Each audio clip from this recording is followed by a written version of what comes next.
This morning. Let's just greet the Lord and ask Him to bless our time together. God, we thank you this morning. Thank you for waking each of us up on today. For this is a day that you've made, and we're going to rejoice and be glad in it. And even as we begin to talk about human trafficking, you're well aware that there are some folks that just don't do what they ought to do. But God, we pray that you would give us the wisdom to help, not only in our church, but our community, so that we can be on guard to help those in need. And most of all, God, we pray that you would bring down those that are going against your word and your ways, that are doing things by taking others that don't belong to them. We pray that you would expose them and bring them down in Jesus' name, because you're the one that can do it. Let those that have been taken be found and brought and reunited with their families again. And God, we pray that you would not only keep us safe, but keep them safe as well. And God, we just ask that you bless as we go through this time. Open up our understanding, that we have clarity on what to do and how to do. Lord, that we might be disciples not only of Jesus, but disciples of one another. And so we thank you and ask that you bless our time on this morning. In Jesus' name we pray. Amen. Amen. Amen.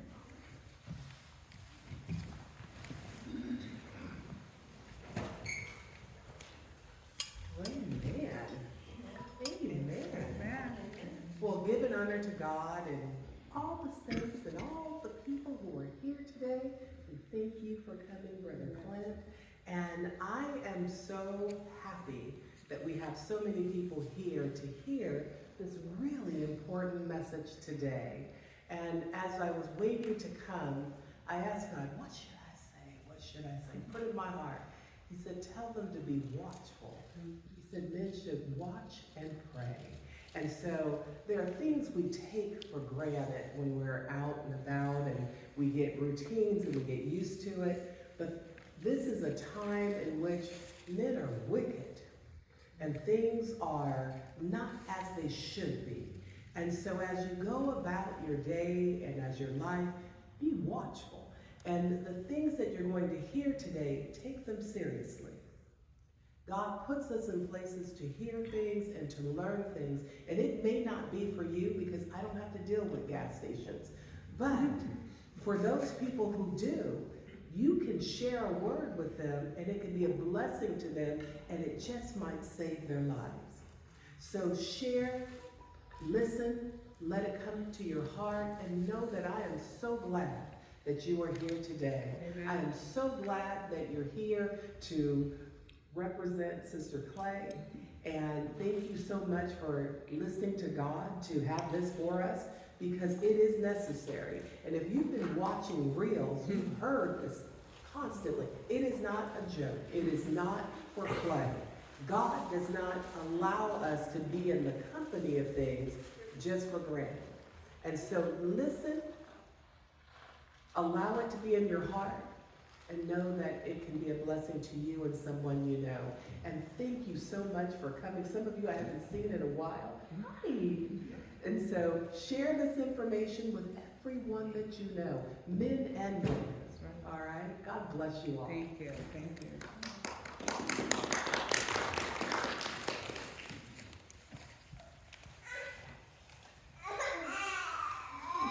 No, that's my grandbaby, so just ignore it. He usually don't cry, but anyway, we're glad to have him here. I'd like to introduce our speaker, Mr. Clint Rangel, who is the Prevention Director at Without Permission. Clint has been on staff Without Permission for about 2 years now, educating thousands of community members and students. Clint has always had a passion to protect children, the most vulnerable of all, as we all know, because they're so giving and so trusting that we have to watch out for them. With a long history of working with restoring troubled youth and youth in need, you will hear excellent and factual information about the tactics of sex trafficking from his expertise. To learn more about Without Permission's Prevention Department, visit Without Permission on ours. And you'll notice that there was a sign out there as you enter that let you know what we're doing in here, and I appreciate that. I loved it when I drove up. And then there's things on the table that he has given, put on the table for you to take. So please make yourself available to those items. And with that, without any further ado, please allow me to welcome Mr. Clint Rangel. Give him a hand, please.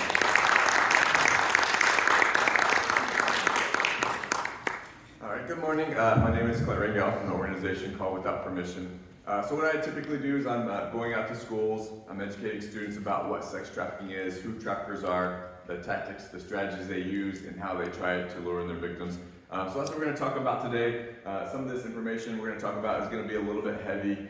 So if at any point you feel like you need to take a break, I just want you to know that you have permission to do that. Our mission is to lead the church and the community into the battle that will end sex trafficking. And if you're like me, when I first read that or heard that, I thought, wow, that seems like a pretty daunting mission. And then I heard a story about John F. Kennedy. The story goes that he was visiting NASA one day, and he sees this man mopping the floors. The story goes, he walks over to this man and he says, "Sir, what is it that you do here?" He says, "Mr. President, I'm here to help get a man to the moon." So I had several thoughts. One, whoever leadership was at that time did a phenomenal job at NASA communicating to everyone that their mission was to get a man to the moon. Secondly, at that time, getting a man to the moon seemed impossible, just like ending sex trafficking seems impossible. And third, I said, well, how do I communicate that to everybody that we interact with? That our mission is to end sex trafficking, and we can't do it alone. We need everybody's eyes, their ears. We need people to feel what's going on, to see those things that are in the dark areas that other people don't see, so that we can help stop this from happening, especially to our kids, but to our families, to our communities. So we have three pillars that Without Permission. Again, the first one is prevention, so that's what I'm doing, educating as many people as I can to let them know what's going on in the cities, on social media, on video games, so we'll talk about that today. Our second pillar is restoration. So we have a group of what we call navigators. Basically, they're like mentors. And so anyone that is impacted by sex trafficking, these navigators will come alongside them to help them through that healing process.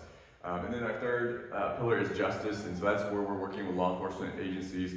When they're out doing sting operations or they're rescuing these victims, we're on standby, and so they can call us and we'll come alongside those victims to help them through that process.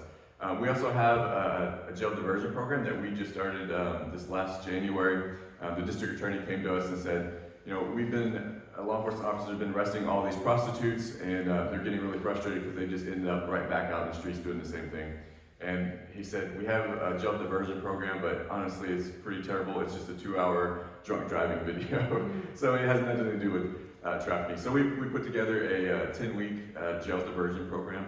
And so we started doing that last January, and we've seen a lot of success in that. We've had several of the women who've come to Christ. We've had several of them check themselves into drug rehab on their own. One of the things that we found is that 95% of those women that were arrested for prostitution were actually sex trafficked as minors, and no one caught that. And so what happens is these traffickers, they want youth to drop out of school. They don't want them to stay in school because they want them to have to depend on them for their survival needs. And so if they get an education, they know they're going to have opportunities for employment. They're going to have the skills and tools to be able to do that. And so that's why they push them out of school. And so unfortunately, a lot of these women, they don't have that education. They don't know how to write resumes. They don't know how to do job interviews. And so that's what that team is really trying to focus on. So this is our sheriff, Sheriff Dursky. Our founder, Debbie Johnson, she passed away of cancer a couple years ago. And one of the things that she did really well in the beginning when she started this organization is to try to teach law enforcement about what is going on with sex trafficking. And so he's going to share a little bit of what happened, or what his experience is from Without Permission. I'm Sheriff Jeff Dursey, and I have been in law enforcement now for almost 18 years, and I've been the sheriff for almost 6 years.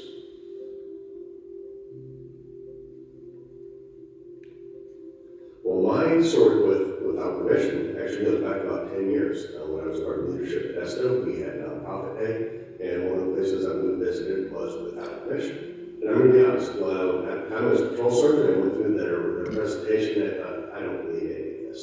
And went back to work the next week, and in the ensuing couple of weeks, several months, I was really made aware of the extreme level of human trafficking in our county, which I thought was just shocking. As a cop at the time for several years, being out on the streets every day, I didn't see it. And thanks to Without Permission and the education that they provided, it really opened my eyes.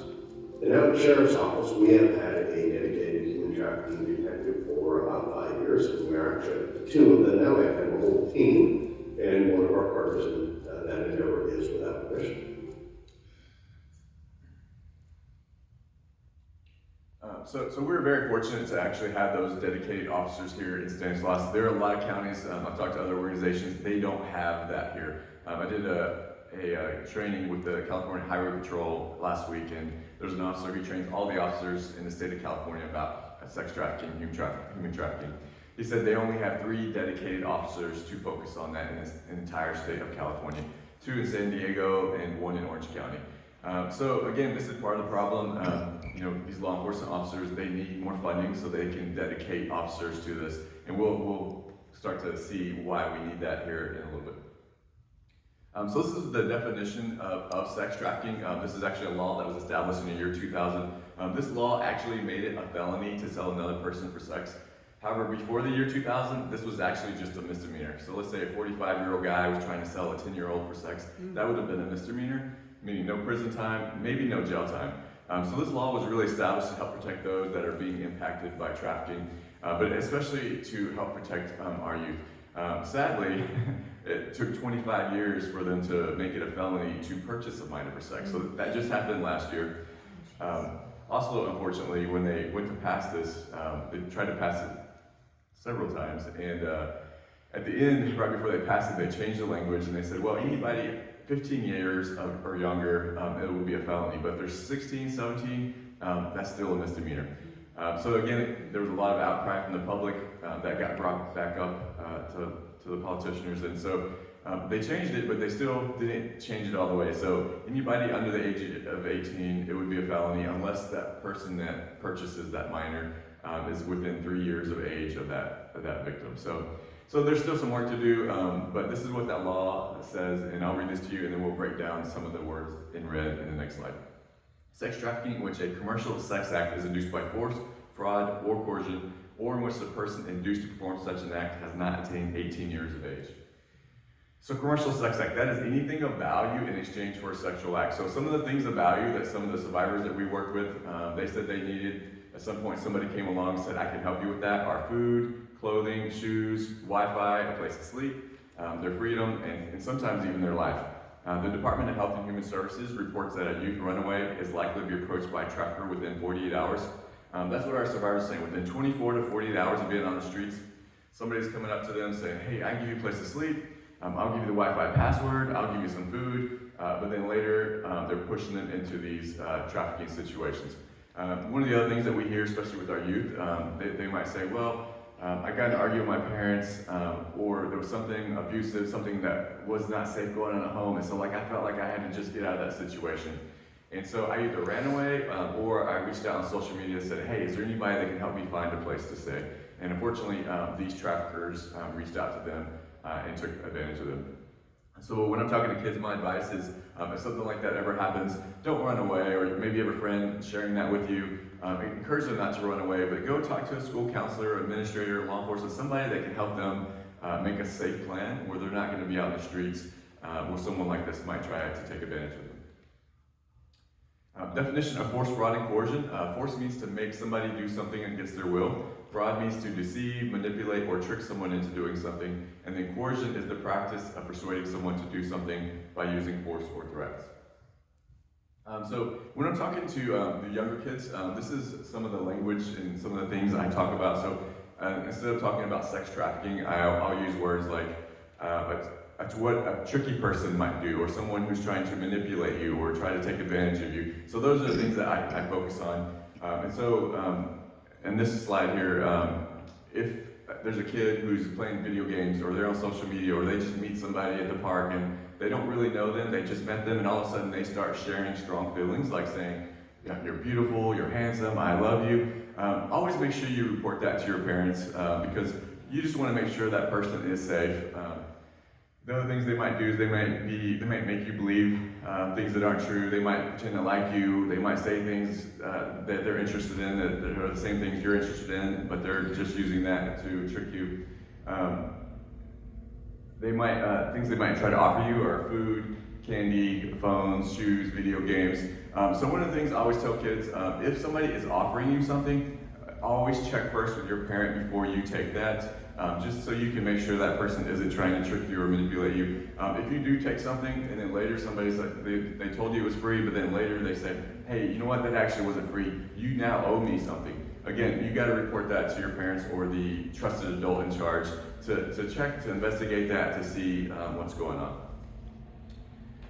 So a tricky person might ask you, they might ask you to keep a secret, they might ask you if you have a secret.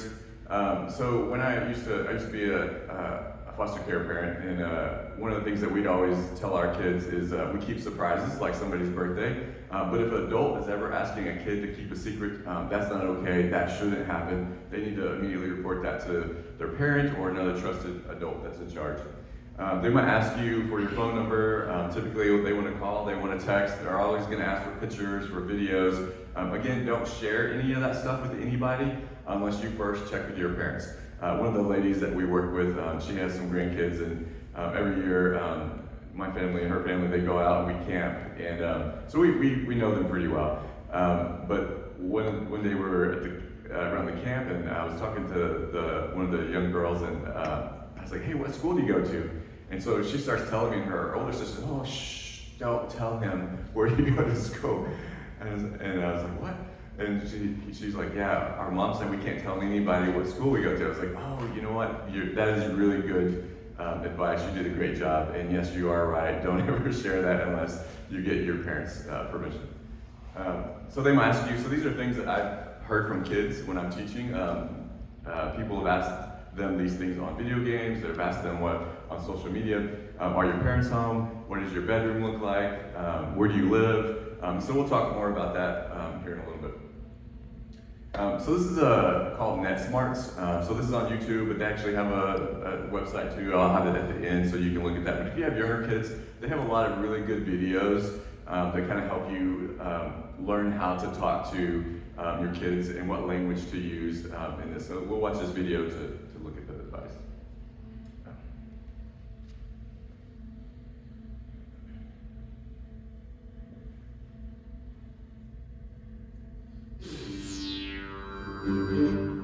Kids ones.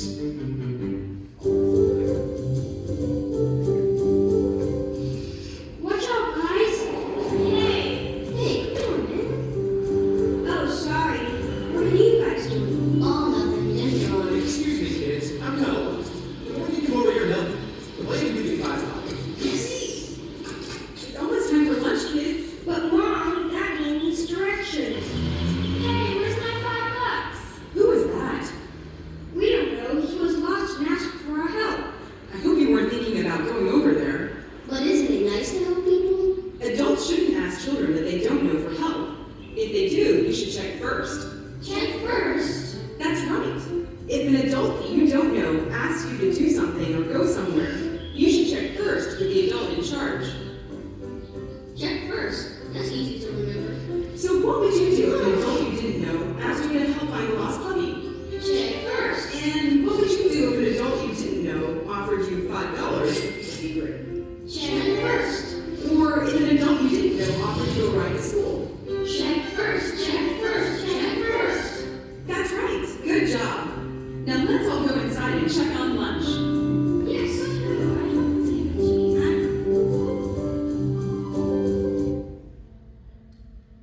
So oftentimes, we're teaching our kids, be respectful to adults, do what they say, but we also have to let them know there are not always people out there that have the best interests in mind. So it's always good to have that, to check first with parents.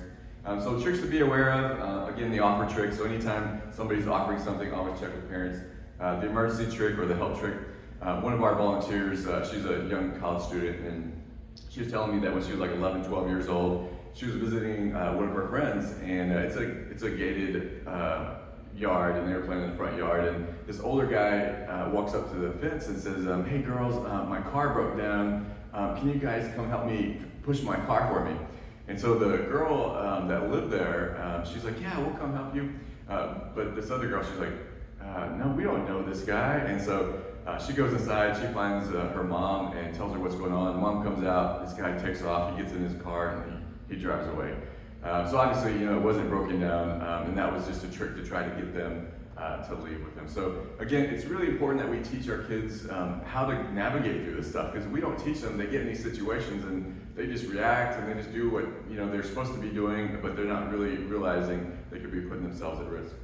The friend trick, the mom or dad told me to give you a ride trick. We'll talk more about that in a little bit. The animal trick, so I always tell kids, like, if somebody's saying, hey, you want to come in my yard and pet my dog, or you want to come in my house and see my cat, it's so cute.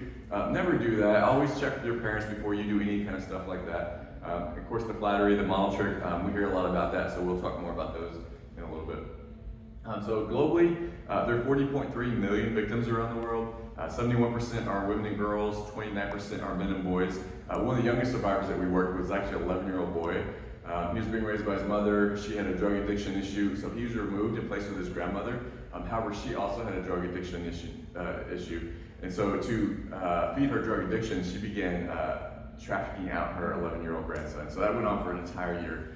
As you can imagine, a lot of trauma for that young man, but that is to say it does happen to both boys and girls. For every 1,000 children, 4 of those children are victims of trafficking. So if I go to school and there's 1,000 students, there's likely to be 4 students that are going to be impacted by what we talk about today. Globally, 51% of human trafficking cases are minors. Here in Stanislaus County, since 2012, without permission, has served 1,162 survivors, 63% of those under the age of 18. So that's over 730 youth, primarily from Stanislaus County, that have been impacted by trafficking and what we're going to talk about today. So that's why I'm so passionate about going out to the schools, educating as many students as I can, educating our community members so they know what's going on, so we can make sure our kids are safe, make sure our families are safe, and make sure our community is safe. So how are victims trafficked? There are 4 different ways that we see victims being trafficked. The first one is through some type of intimate relationship. This is the most popular way that we see victims being trafficked. So oftentimes what we see is these people will pose as a boyfriend or a girlfriend, and this could go on for 2 or 3 months or 2 or 3 years, as long as it takes for that trafficker to feel like they've gained enough trust during that relationship. And then when they do, they'll say things like, hey, you know what, you love me, right? You would do anything for me. I'm really strapped for cash, and I don't know what to do, but hey, I think you can make some quick money if you just go do this for me. And then they start pushing them into these trafficking situations. Sometimes we'll hear from some of our younger kids, they'll say, well, my best friend is the one who got me into trafficking, but it was under this false pretense. They introduced me to this guy who said they could help me be a model, but what was really going on is this person was trafficking me out. And so what I always tell people, if you get into a relationship, whether it's a romantic relationship or a friend relationship, no matter how long you've been in that situation, no matter how much you care about that person, if they start pushing you into these trafficking situations, really important, you gotta communicate that to somebody. You gotta use your voice. We all have voices, but if we don't use our voice to let people know what's going on, then they don't know how to help us. There are a lot of good people that can help us. That could be administrators, counselors, pastors, or people at church, family members, law enforcement. Again, we just have to let people know. We do also have a 24-hour support line, so we'll talk about that. But anything we talk about today, anybody needs help with that, we're here to help them. The second one is familia. So that's the second highest way that we see victims being trafficked. So that's like that grandmother and that 11-year-old. That's one family member trafficking out another family member. The CEO trafficker, this person often they're offering them some type of job or some type of money proposition. So oftentimes what we will hear from our survivors will say, well, this guy promised me a modeling job or an acting job, or this coach promised that I could start on a softball team this weekend, but then I had to do something sexual in exchange. So anybody that promises something, but then wants something sexual in exchange, again, that's against the law, that shouldn't happen. The guerrilla trafficker, this person often uses drugs and money to lure their victims, and then once they lure them in, they're going to use force, violence, or threats to control that victim. So who can be a trafficker? Sometimes it can be really challenging to identify who these people are. They look just like anyone else. This girl on the top left, she actually started out as a victim, and then she started going into schools, recruiting other kids into trafficking. She was sentenced to 13 years in prison when she turned 18. When they started investigating her case, she actually started making threats towards the kids, the family members. So sometimes that can happen, which can make it harder for the DAs and stuff to prosecute these people. Allison Mack, she's the middle left. She was from the Smallville TV series. She was sentenced to 3 years in prison. R. Kelly, rapper and musician, he was sentenced to 20 and 30 years in prison for child sex trafficking. Top right, middle right, those guys are from Modesto, sentenced to 11 years. And then bottom right, she's from Patterson. She was sentenced to 5 years in prison for sexually exploiting a runaway teenager. This is the Polaris Project. So this is a national hotline. Anybody that suspects human trafficking can call and report this. So the redder that an area is, the more trafficking that's happening. So if you look at the East Coast, you can see super red. If you look at Florida, you can actually follow I-10 from Florida all the way through Texas. I-10 goes into Southern California. You see LA super red. You see San Francisco super red. You can look at our area, and we're also red. Law enforcement says we are a hot spot for trafficking. That's what we're seeing. And so what happens is these traffickers, they will move their victims on the interstates, the highways, just like Amazon or any other business. They're trying to get to these populated areas so they can make more money. And so between LA, San Francisco, you got I-5, you got 99. So what happens is they stop here and they're either selling their victims or they're trying to recruit victims into trafficking. Now, we also do have traffickers that live in our communities as well, so we just need to be aware of that. This is a state circuit, so this trafficker would move their victim throughout the state of California to these different cities. This is a local circuit one of our survivors shared with us, and she'd be moved from city to city. The reason they do that, oftentimes they want to evade law enforcement, but they also want to disorient their victims. They don't want their victims to know where they're at. They don't want them to run into someone they might recognize that might be able to help them with food, clothing, shelter. Again, that trafficker wants that victim to completely depend on them for all their survival needs. And again, that's why they try to get the youth, especially, to drop out of school so they can force them to come to them to get those survival needs. So where are victims trafficked? This is a list of areas in Stanislaus where our survivors shared with us that they had met their trafficker. What we're seeing in the malls, oftentimes these people in the beginning, they are very friendly, they're very nice. The thing I hear often is, well, they're very charming, they're very charismatic. So I hear that all the time. And so in the beginning, they're going to be very friendly, they'll be very nice. They're going to try to get personal information, so the name, addresses. And they're either going to get them to try to leave with them or get that personal information to reach out to them later. Sometimes they might offer to buy them something. Also, what we see a lot of times is some type of job offer.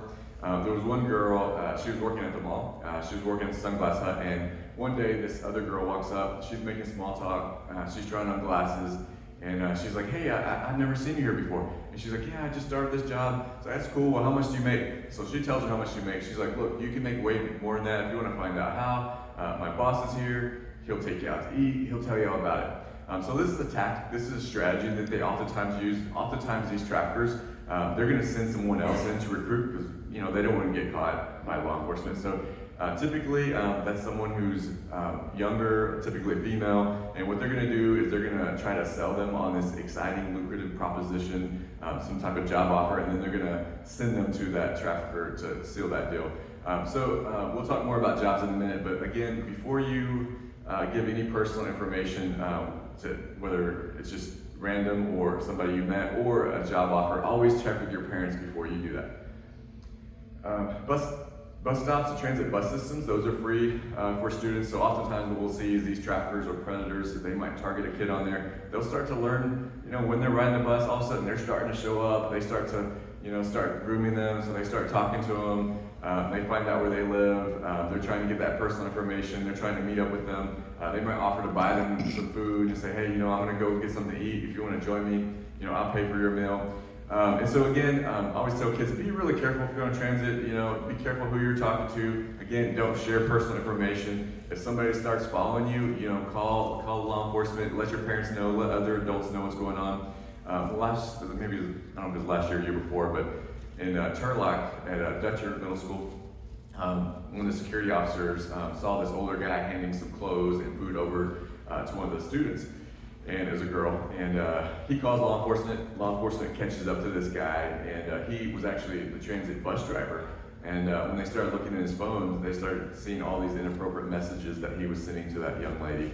And so he was grooming her, and he hadn't done anything, I don't think, but that was the goal, was to try to get her in that situation. So even, one of the most challenging things that we see is when people are in positions of authority, sometimes they're taking advantage of that. So I don't know if you saw the news this last week, but there were two school employees that were arrested for this, right? One of them was a principal, and then the other one was a paraprofessional. And so at Loma, I teach there every year, and they're very passionate about getting me in there to teach. And again, one of the things throughout my entire presentations is you have a voice.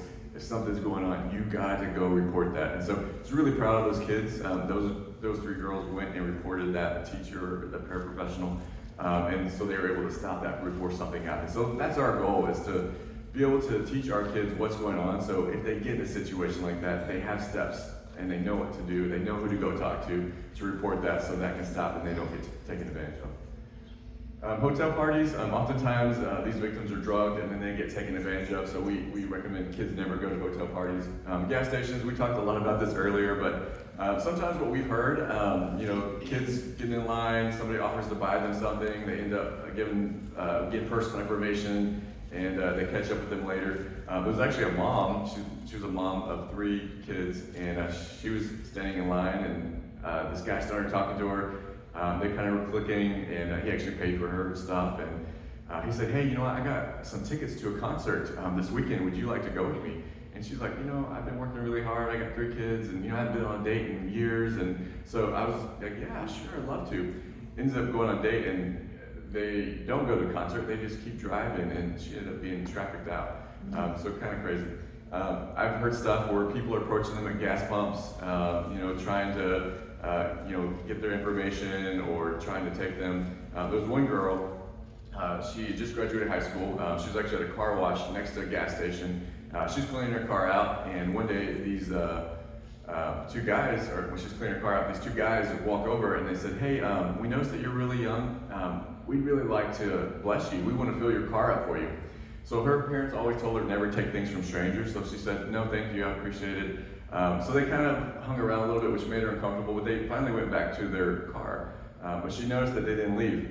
So she finished cleaning her car, she gets in, she starts driving off, she noticed that they start following her.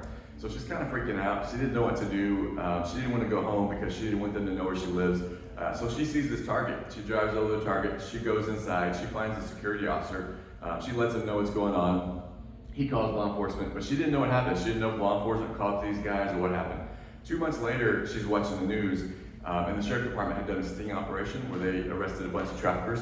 They were showing their mugshots. She saw those 2 guys that were following her were arrested for trafficking. So as you can imagine, both her and her mom were very grateful. She was able to avoid that. But if something like that ever happens to you, number one, get yourself to a safe place, make a lot of noise, honk your horns, draw as much attention as you can to yourself. Call law enforcement, do whatever they tell you. If you're gonna go somewhere where there's lots of people, where there's cameras, where you can draw a lot of attention. Oftentimes they'll take off, but again, be careful if you're doing those kind of things. The other thing is, plan ahead of time what you're gonna do.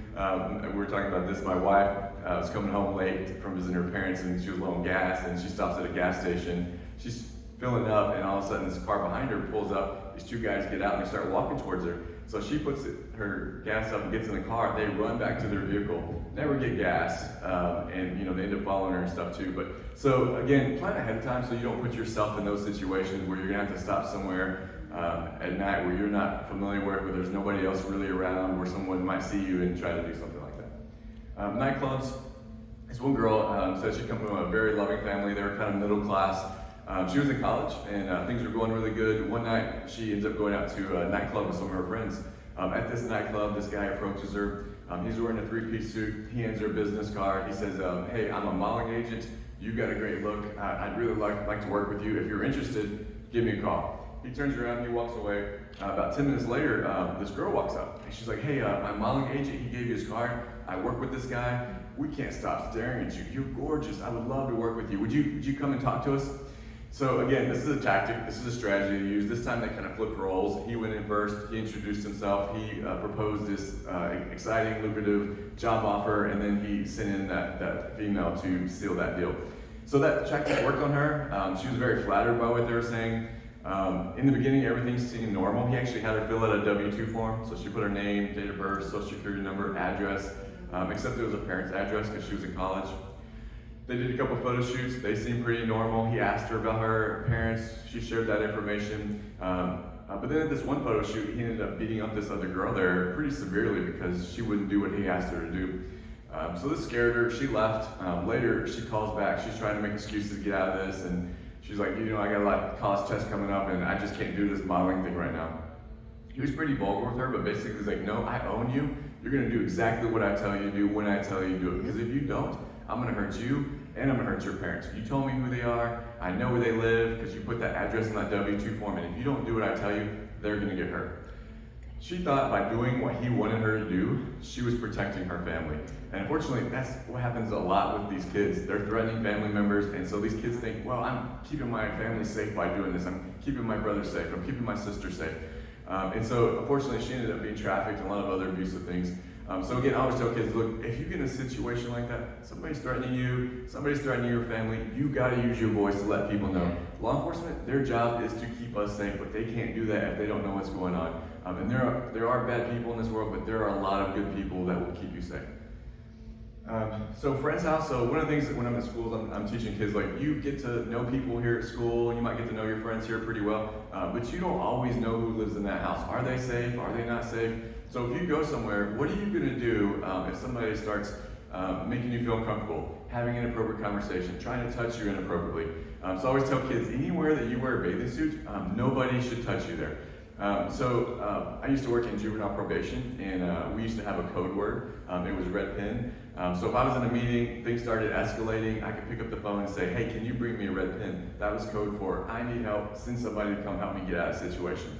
So when I'm talking with kids, if they're middle school students, they don't have vehicles. If they're in high school, they have a car, they can get in, they can take off.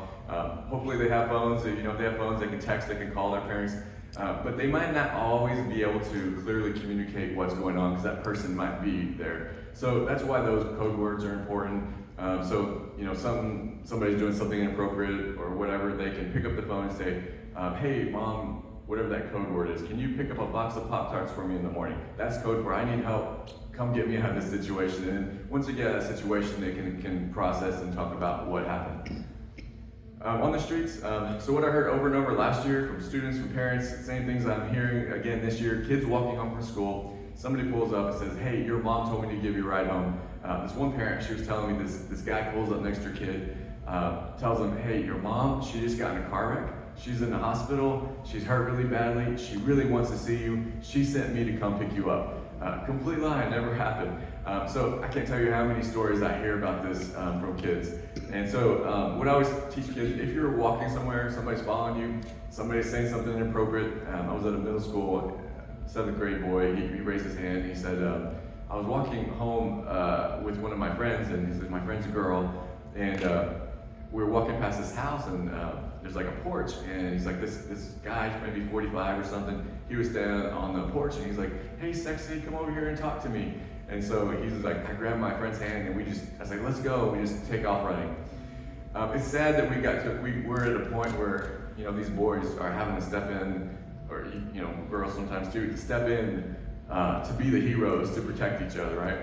So I always say, if you're getting a situation like that, first of all, don't hesitate to call 911, but try to get to a safe place. So run away, get away as fast as you can. Look for those public areas. Where are those public areas that you could run into? A Starbucks, a restaurant, clothing store, whatever you see, run inside, find the security clerk or the security officer, whoever is there to help you in that situation. And then you wait there until parents or law enforcement come and help you out of that situation. One thing is if somebody does take somebody and they can't use their voice because they put them in the car, there is a hand signal that you can use to let people know you need help. So your hand's up like this, you tuck your thumb and your fingers over, and you just keep doing that over and over and over. There was a girl, she was kidnapper put her in the backseat of the car, drove through 3 states. Every car that passed by, she was doing this. Eventually somebody recognized it, they called law enforcement, they put up barricades, and they were able to rescue that girl. School, sometimes kids are being tricked, forced, or manipulated to come into schools to recruit kids, so we just gotta know that. What I always tell kids is, If you see something, you hear something, say something. Oftentimes, you guys will see and hear things before the other adults in your life, and you guys have the opportunity to keep each other safe. So that's what happened with Loma. So any kind of stuff like that happens. Unfortunately, there's a lot of stuff like that happens every year. We have 3 to 5 incidents in Stanislaus County where there's some type of school employee either trying to have a relationship with one of their youth, or they're being arrested for trying to purchase outside of school. And so I think in 2022 there were 350 educators across the United States that had some type of charge against their child. So we also have to prepare them for that, right? They're gonna, sometimes I've been to the schools, and I remember one school I was at, this girl was walking down the stairs, and I guess it was teacher was walking up the stairs, and so she's on one side, he's on the other. He sees her, he walks all the way to her side, he stops her. It seems like they know each other. He had some stuff in his hand. I think he was offering her some food or something, and she was kind of annoyed because she had kind of had her head back like this, and she's like, no, thank you. And so she tries to walk around him. Well, he steps in front of her again, and so he's like, hey, don't give me attitude. And so finally, she gets around him, and as he's walking up the stairs, he continues to say, hey, don't give me attitude. And then he gets up this upstairs. He's turned around, and she's disappeared. He's still yelling, don't give me attitude today. And so that's an abuse. That shouldn't happen. She's a student. He shouldn't be doing that stuff. And that's what, in a sense, that's kind of what grooming is, right? They're holding that authority over them. Like, they're, in a sense, threatening them. If you don't, be respectful to me and be nice to me, then I'm going to say these things. So again, we just have to be aware. I don't know that he's an abuser, but we see those things. We gotta just say, hey, I saw this. I didn't feel good about that. Can you look into that and see what was going on? Social media, job advertising. We'll talk about that stuff. So these are job wanted posters that law enforcement has picked up around local schools. I've had kids say they've seen these at parks also. So I'll read this one on the right. See if you can identify any of the red flags. It says wanted teens for after-school job, $160, $1,800 per week. Work evenings and Saturdays, free trips and activities, transportation provided, 14 years and older, bonuses, bring your friends. So what are red flags you see in that poster? Money they're gonna give them Yeah. The money, anything else? Weekends when kids are out of school. You've got to be older than 14, right? Bring your friends, right? What boss wants your friends around? Doesn't tell you what the job is. No. Free trips, free activities. So what they're going to say is hey, you know what? We're going to go out to LA. We're going to go to Disneyland. Bring your friends. What's going to happen is when they get out to LA, they'll put them on the LA circuit. They'll take them to what they call a trap house. That's where they sell drugs, where they sell people. These victims will be forced into these trafficking situations. So really important, whenever I'm talking to kids, whenever you start looking for jobs, before you give any personal information, as name, phone number, date of birth, social security number, always first check with your parents to verify that's a legitimate job. Check with other adults, get online, make sure you can verify that's a real job before you give that personal information. That'll protect you from that stuff. I will say, a lot of these people, they're going to apply a lot of pressure tactics, and so they'll say, you know what, I think you're the perfect person for this job. Look, you can make a lot of money, but look, there's a lot of people that are competing for this. If I can't get that information right now, you're going to miss out on this. So I always tell kids, don't fall for these pressure tactics. That's either somebody trying to take advantage of you in a trafficking way or somebody trying to scam you. So there are a lot of scammers out there also. They're trying to get people's W-2 information so they can open up credit cards and stuff. So again, always check first, whether you see a poster somewhere, something on social media, or somebody approaches you, never give any personal information until you can first check and make sure that's a legitimate job. So I always ask kids, how many have social media? How many put their social media to private? According to the National Center for Missing and Exploited Children, there are roughly 750,000 predators online worldwide at any given moment. That's what they want to do. They want to connect with kids. It makes it much easier for them to do that if their social media is not set to private, because then they can see what they like, what they're interested in. They pretend to like the same things. A lot of times what these predators are doing is they're getting on apps, and what they'll do is they'll create a fake profile. They'll create a picture that they look like they're someone younger. Sometimes they're using voice modulators. Sometimes they're using AI. So it can be really tricky to know if they really are who they say they are. They'll get on these apps that are designed for youth, things that youth are interested in, sports, music, video games.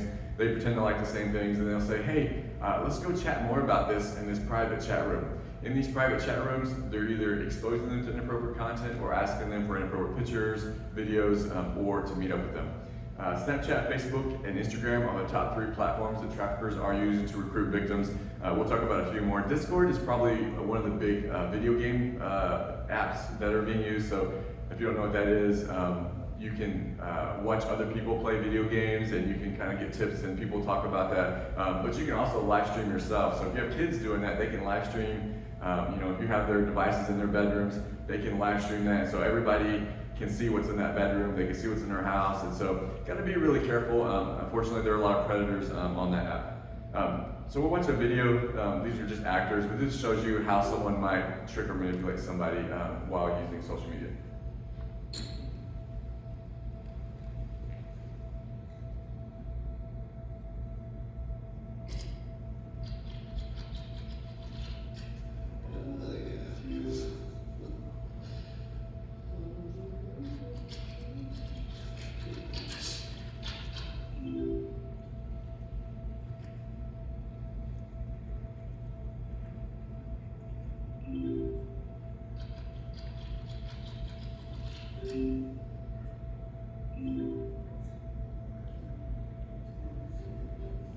How does it work? Okay, well, it's pretty simple, really. There's no secret to it. Basically, you just go in, go to places where people like to go, on the internet, and you pick someone. We're just friends, but he's so cool. I mean, we talk all the time. He's on the JV football team, and he's in that science club that I've been wanting to get into, so, and we have some mutual friends. Also, again, it's a level of trust. There's a mutual friend that you can clue in on. So I haven't seen him around, but I think we might have bumped into each other in time or two.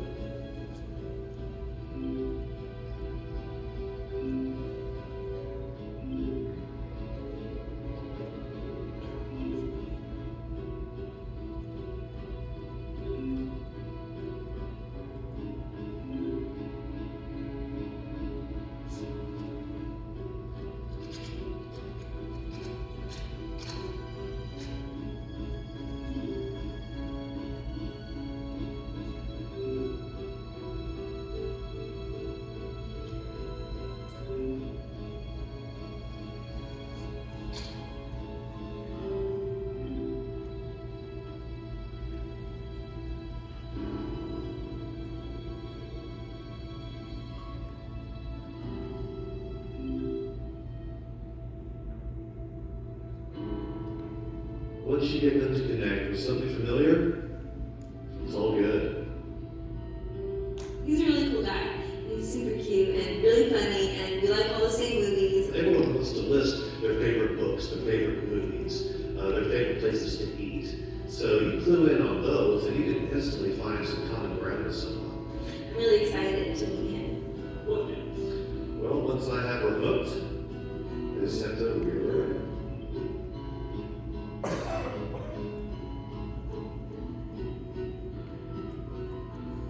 He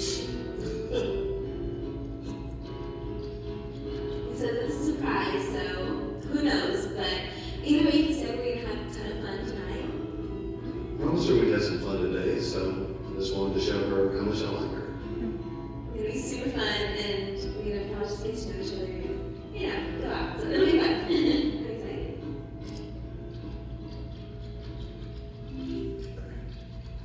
Sometimes I get asked, does that stuff really happen? There was a 35-year-old guy from Oakdale. He created this fake profile on this dating website that he was a 17-year-old boy. He connected with this 15-year-old girl from Sonora. They began chatting for a period of time. He found out what she liked. He pretended to like the same things. After a while, when he felt like he gained enough trust, he said, hey, let's get together and meet. So they get together. Pretty quickly, she realizes he's not 17. But at that point, they had so much in common. She liked the guy, so she decided she was going to keep dating him. So she's 15. They dated for another 3 years. During that time, their relationship became sexual. At one point, he actually said, will you marry me? And she's like, yes, I will marry you when I turn 18. However, right before her 18th birthday, she started getting text messages from this unknown person. This unknown person said, I know about you and this relationship with this 35-year-old, and if you don't end it, I'm going to report you guys to law enforcement. She's like, no, please don't. I love this guy. I'll do anything. So this person says, well, I want you to start sending me new pictures of yourself. So she didn't want to do that, but she thinks she's in love with this guy. She's afraid what her parents are going to do, how they're going to react. So she ends up sending those nude images. Then this person comes back and says, well, now I want you to start sending me nude videos of yourself. So then she sends those. Then this person comes back and says, well, now I want you to start sending me new pictures and new videos of your 9-year-old sister. So at this point, she's like really freaking out. She's like, I can't do this anymore. She finally talks to her parents. They get law enforcement involved. They put a warrant out for that 35-year-old guy's arrest. When they arrest him, they find 15,000 images of child pornography. The United States is the #1 producer in the world of child pornography. And we'll talk about why you don't want to send out new pictures in a minute. The other thing they found is that that 35-year-old guy, he was pretending to be that unknown person to get those pictures, those videos, and then he was creating fake profiles to try to lure in other kids. So again, we got to be really careful about what our apps our kids are on. We got to monitor those things, and we'll give you some tips here at the end. Social media safety tips. Again, make sure you set your profiles to private, turn off your location features on there so people can't easily find out where you are. I will say, we've had a lot of kids say, well, my social media was set to private and I still got tricked, I still got manipulated. So that's why we gotta be really careful what they're doing. My advice to kids is never interact with people, interact with people that you know in real life, but don't interact with strangers. But if you're gonna interact with strangers, you gotta be really careful because you just don't know if they are using AI, if they are using fake profiles, if they really are who they say they are. Stay off apps that connect you with strangers. So the Sheriff Department, they've been working a lot of cases where these kids are using these apps. A lot of these apps will say, meet new, exciting people from all over the world. You can scroll through a list of people, pick who you want to talk to, and it'll set you up with a 15 to 20 second video chat. But these video chats have masks, they have filters on them. So two of the big ones, especially like Waterford, Denair, they've worked a lot of cases, are Omegle and the Monkey app. So when I bring up Omegle, in those towns, those kids, you can tell they're all using those things, or a lot of them are using those things. So again, Omegle actually says on the homepage, beware, predators are known to use this. And so they're still allowing kids to get on there though. And so that's part of the problem. We gotta do more stuff to keep them safe. Again, don't share personal information like names, addresses. Don't take pictures that have your house or house number in the background or street name. One of the things that I see oftentimes when kids are going back to school, parents will stand outside and they'll have like a little sign and they'll say, going into 7th grade, this is the teacher. So if a predator sees that, that's easy information for them. So then they're like, hey, I see you're going into 7th grade and you have blah, blah, blah. I had her last year and, so they can use that. So be careful, at least don't post it where everybody can see it, share it with your certain people, but be careful about who can see that stuff. So I always tell kids, if somebody's asking you to download another chat app, you gotta be really careful about that. So what these predators wanna do is they wanna get these kids on these apps that have what they call vanishing mode. That way, whatever they talk about disappears within 24 hours. So parents, law enforcement can't see what they're talking about. So I always say, if somebody's trying to get you to do that, that's a red flag. I'd block that person. And then again, also make sure you always check first with your parents before you download apps. If you're talking to somebody and the conversation is always leading to something sexual, then at some point that person is probably going to push that person into some type of sexually compromising situation. So always say, block that person. Again, if they're saying inappropriate things, report that to your parents. Here's some things for parents. Set time limits and screen times. Designate common areas for video game use. My little sister, she's got 2 girls and they're in dance, so they don't have phones, but she got them a Bark watch. So Bark is one we'll talk about. So she can track them. She can program the only people that can call them and who she can call. And then at 7 o'clock at night, she can turn that off. So they can't call, nobody can text her or call them. And so it also will alert you with like certain code words. So anything with violence, drugs, any kind of stuff like that. So every once in a while, they'll text me and they're like, how many steps do you have today? And I'll tell them, and they'll have more than me, and I'll be like, oh, you're smoking me today. So my sister, she'll message me, she's like, I see you're talking about smoking with my kids today. Sometimes I do it just to keep her on her toes, just to make sure she's checking. But Also, explain to your kids why you have rules. Growing up, I used to hear, because I said so. I used to be a director of a children's home, and one of my rules to our staff is because I said so is not sufficient enough. Like, we have reasons why we have rules. We need to be able to explain that. Sometimes it's just like, because I love you and I care about you and I want to keep you safe, and there are some people that want to take advantage of you. My job is to protect you. So we just got to be clear about that when we're talking to our kids. So texting law. So a couple years ago, this wasn't in our presentation, but I was going to a school, and one of the teachers, I ran into him the week before, and he said that one of the students, as a female, had sent a nude picture to her boyfriend, and he sent it to some of his friends, and then this girl got a hold of it, didn't like her, sent it to everybody in school.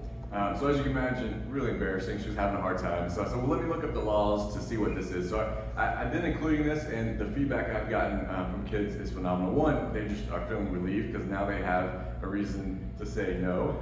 So here's what the law says around texting. It's against the law for an adult to send nude pictures to a minor. It's also against the law for minors to send nude pictures to each other. Sending nude pictures as a minor is considered child pornography. That's why it's against the law.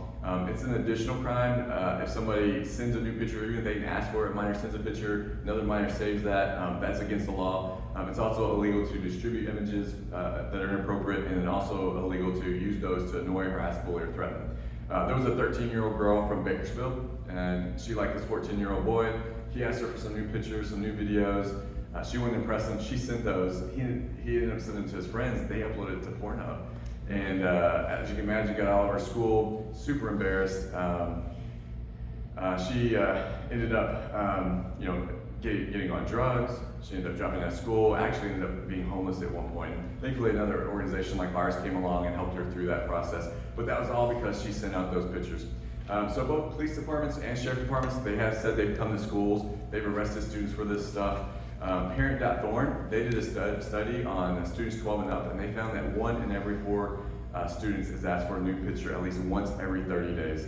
So that means there's a lot of pressure on our kids to send out nude pictures. So I always tell kids, if that's you, or at some point that becomes you, and you don't want to do that, I'm giving you a really good excuse not to do that. It's against the law. Both you and them can get in trouble. The other thing we have to remember is once we send any kind of image out of our device, we no longer have control over that. That means anybody that gets their hands on it, they can do whatever they want. They can upload it to the internet, they can send it to other people, and they can use it to blackmail us.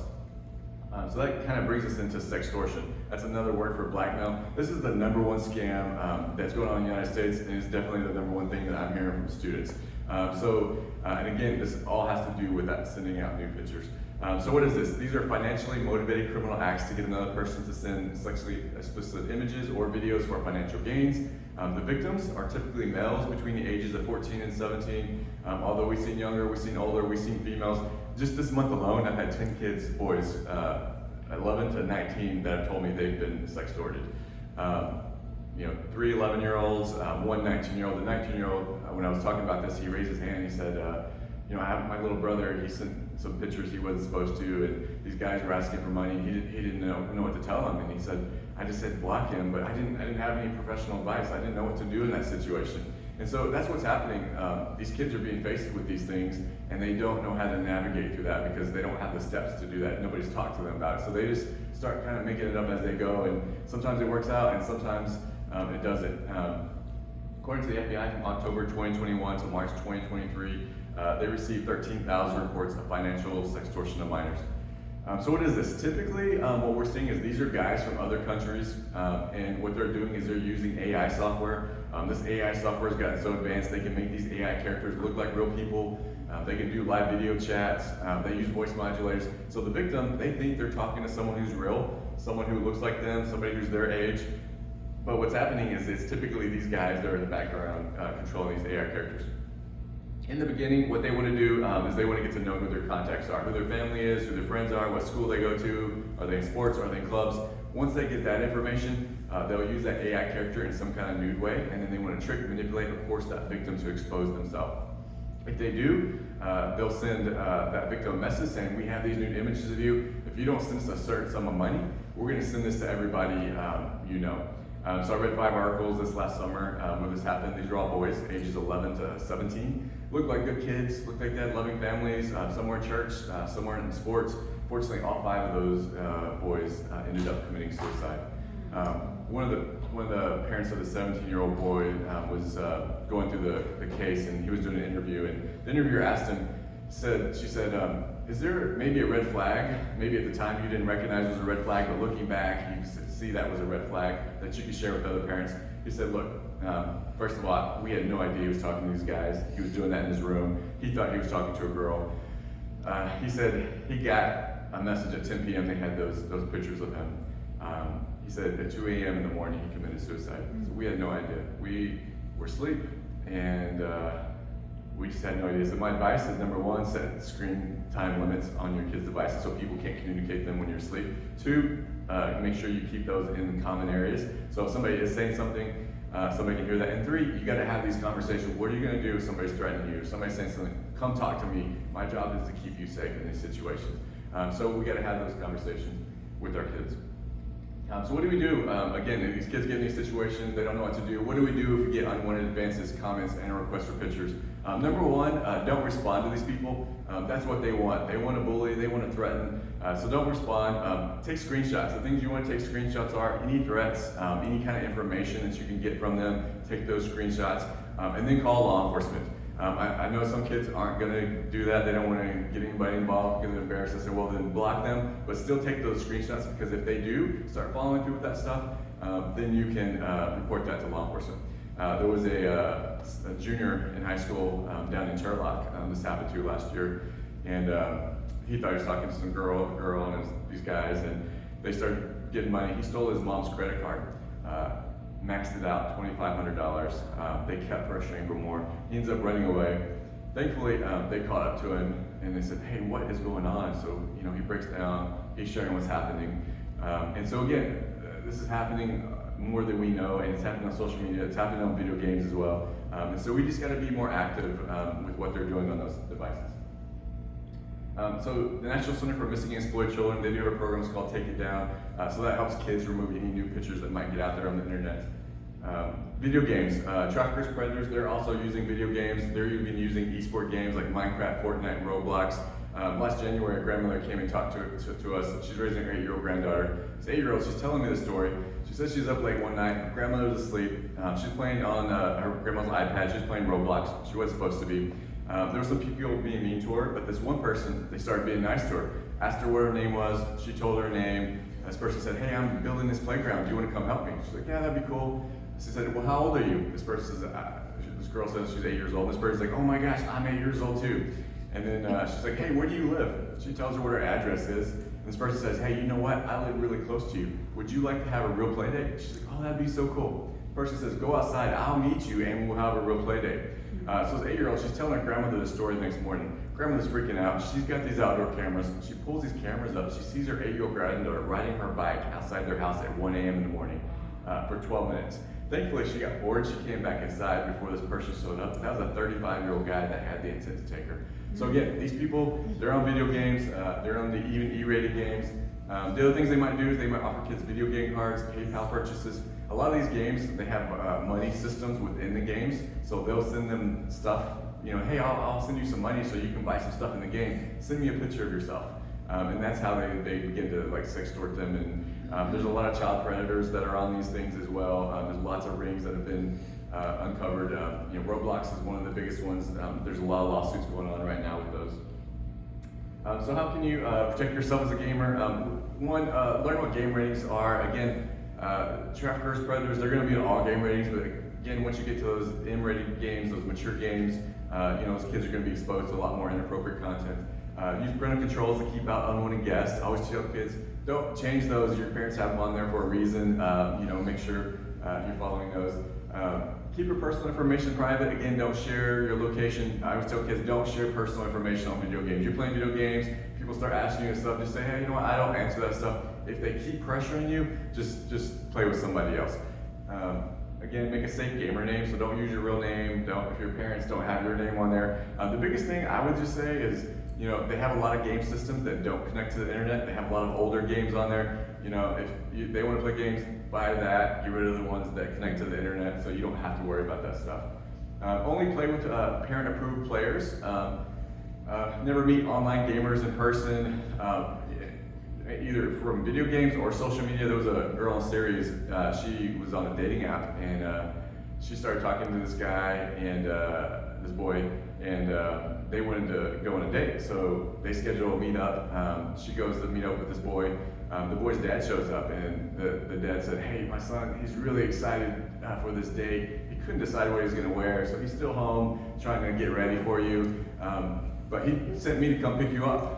So guess what? He wasn't a dad. There was no boy. Fortunately, she ended up being trafficked out. So parents got to be involved in what's going on with their kids, not just on social media, but also when they're dating. They need to know who that family is. They need to have that kid come to the house. They need to say, hey, this person I love more than anything on earth. These are my expectations. And that covers sexual stuff too. So any of that kind of stuff, I really recommend we get more involved in. Make no headset rules. This is important. Just like the 8-year-old, if somebody's saying something inappropriate or she shared too much information, her name, age, address, somebody can hear that and stop that from happening. Use video game as family time. That doesn't mean you have to play video games, but that's a great time to just talk to your kids and see what's going on. And then protect your online gaming accounts with strong passwords. So this is a family watchdog. So this is a sex registry. So a couple things I want you to look at. You can see the school on there, and then you also see the red flags are for offenses against children. So this is Modesto, 356 mapped, 189 unmapped. You see all those red dots. I don't have series on there. There's I think 189 in series. One of the things you'll notice is that if you start looking at these schools, there's red dots all around these schools. So there used to be a law that required sex offenders had to live a certain distance from schools. There were 3 sex offenders down in San Diego County. They wanted to live next to a school. They said, if we can't live next to the school, we'll be homeless. So they filed a court petition, went to the Supreme Court. The judge ruled that these 3 sex offenders were being discriminated against because other criminals don't have to abide by those same guidelines. So they ruled that they could live next to that school. The Senator at the time sent out a memo to everybody in the state of California saying everybody needs to abide by these rules. Some people argued like, well, that shouldn't be the case. That was one case, a certain set of circumstances, and that should apply across the state of California. But as you can see, now it's all over the place. I have schools call me, especially next to parks. They've told me that there's sex offenders they know that are there. They go on a soft lockdown. They have to get law enforcement involved. There's a school in Ceres right down the street is a safe house for these sex offenders. They're on ankle monitors. Sheriff Department said every morning at 7:30 and every afternoon at 3:30, they noticed they started coming out of that house. So he's like, we knew what they were doing, so we had to go arrest them. So again, we just got to be aware. These people, they are in our communities. We have over 1,000 registered sex offenders here. And this is why I think I hear so many of these things when kids are walking home from school. These kind of are pedophile tactics. There's just a lot of them out there. Clearly, law enforcement is doing their job. Unfortunately, they're trying to release them in the community. I was at Mountain View last December, and they're trying to release a child sex offender. He had 6 offenses, and he'd be drunk when he would do that. And they're trying to release him right down the street from the school, right next to a bar. And so, they're trying to petition to stop that from happening. But some of this stuff should be common sense. Like, when are we gonna keep our kids safe? So flags that somebody might be trafficked, sudden change in entire behavior. So I always teach kids, if you have a friend or a sibling, all of a sudden they start showing up with new things, that's a red flag. So oftentimes these predators will give them lots of stuff. So if you see that, report that so somebody can look into that. They might be often depressed, crying, fearful, any kind of mood change, that's something's going on, right? We don't know what it is, but we need to lean into that. When I used to work with foster care kids, a lot of times what I found, it was really hard for them sometimes they didn't know what was going on, but they knew something was going on, but they didn't know how to articulate that. And so it would take time for them to process that and be able to speak that clearly. So I'd say, look, you take as much time as you need, and when you're ready to talk about it, I'm going to be here. So sometimes it'd be 30, 45 minutes before they communicated that.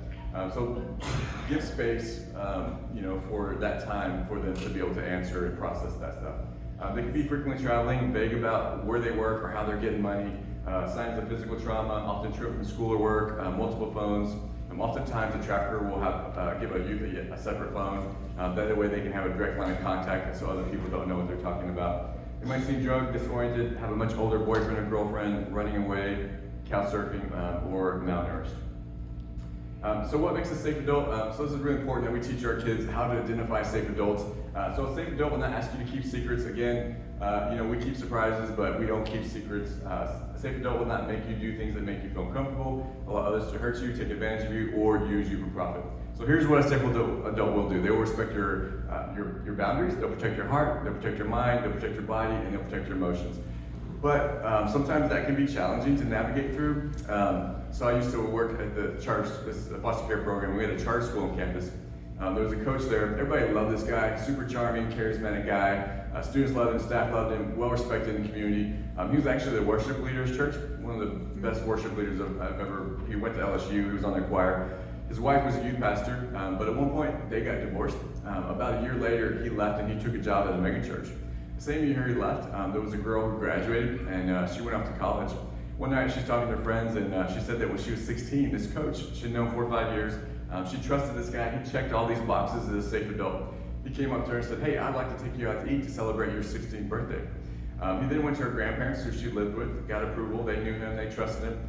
They went out to San Antonio, about 2 hours away. They went out to eat. However, on the way back, he stopped at a hotel. He said, "Hey, I want to wish you a happy birthday," and he took advantage of her. So a friend said, "Well, did you tell anybody?" She's like, "No, I've never shared that with anybody." And they said, "Well, first of all, I'm sorry that happened. That shouldn't have happened to you, but you got to report that to law enforcement. What if it's happened to other people?" She reports to law enforcement. 3 other girls come forward with similar stories. What was challenging is that girl thought that guy was a safe adult, and maybe at one point he was, but when he no longer respected her boundaries, when he no longer protected her body, he was no longer a safe adult.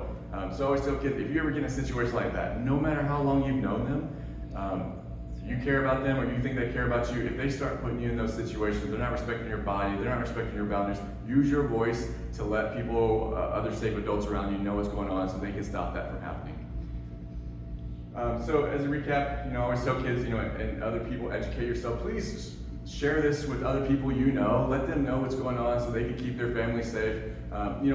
Some of the biggest things that we need is prayer. This is not just a physical battle, but this is also a spiritual battle. Every Tuesday we meet, we pray for the survivors that we work with, we pray for each other. We're going into these dark valleys, right? And we're trying to pull these kids and these other people out of these dark places. Same thing with law enforcement. They need prayer. They go through a lot of stuff, they see a lot of things, I hear a lot of stories, and sometimes it's hard for them.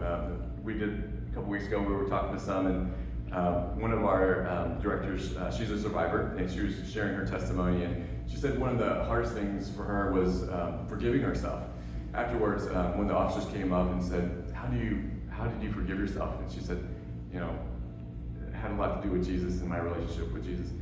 And so he said, this girl got stabbed 12 times, and I tried to save her, and I couldn't save her. And it's like, I've just been struggling with that. And so this other guy jumps in the conversation. He's like, I've been struggling with the same thing. And it's like, it took me a year to process this. This girl hit a telephone electric pole, and these electric lines were sparking, and the car was electrified, and the girl was, needed help, but I couldn't touch the car because I knew I would have been dead. And I have a family, I have 2 kids, and I really struggled, processing that and forgiving myself. And he's like, it literally almost cost me my marriage. And so we gotta pray, for our law enforcement officers, and then we also gotta pray for our children that we can, that they can be safe against these kind of threats.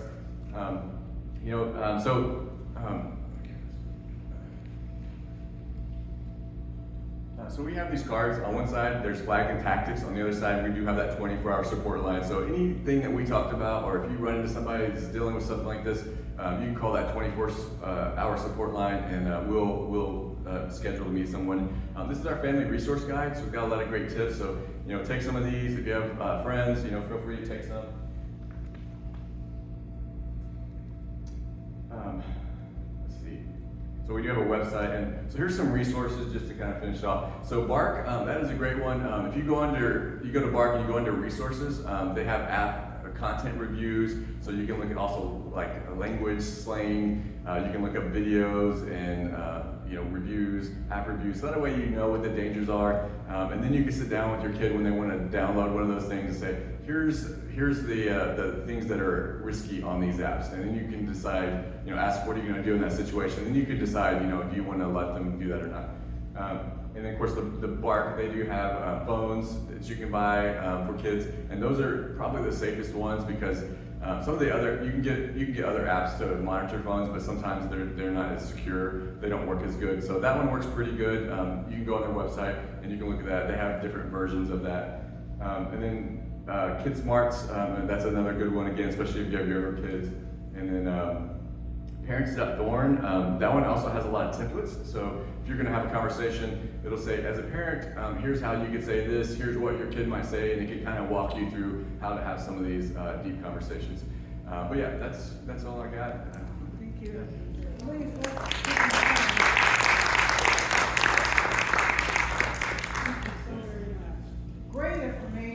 Great information. And I'm sure all of you that arrived today to hear it is very impressed, because some things you may have heard of and others you had no clue. In our county only, there's things that are happening that you may not be aware of. So we want to thank you for that. I really enjoyed it. I mean, I'm sitting up there thinking, and I thought I knew a lot, but you hear things that you don't know about. And we were talking earlier about things that are happening to people in our areas that you have to be careful when you go to your car. If something's on your car that you didn't put there, there's a problem. If your windshield wipers are up and you didn't leave them up, there's a problem. There's things that are happening out there that you need to be aware of. And that's why we at Modesto Christian Center wanted to put this on so that our families would know how to protect themselves from what's going on. And that's why we do what we do. We are not here just to pray to God, we're here to help the community. And that's the purpose of this today. So we're going to offer it now to questions. If you have any questions for Clint, please raise your hand. I'm sure he'll be happy to answer any questions that you might have.